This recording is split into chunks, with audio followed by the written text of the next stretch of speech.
Ek is so bly om my jong plantjies op hulle nuwe area te plaas. En ek hoop dat hulle gelukkig gaan wees, heerlik in die koelte. Ja, potte is om rondgeskuif te word en as hulle 'n paar uh minute van sonskyn moet hê, sal ek hulle skuif. Hier is enetjie wat nog sy finale plekkie moet kry by die ander groepie. En daar is dit. Ek is so bly vir hierdie rakkie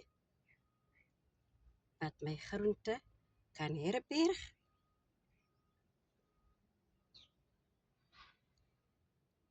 Dis lekker warm, ek werk in die koelte, maar ons gesels weer tot 'n volgende keer.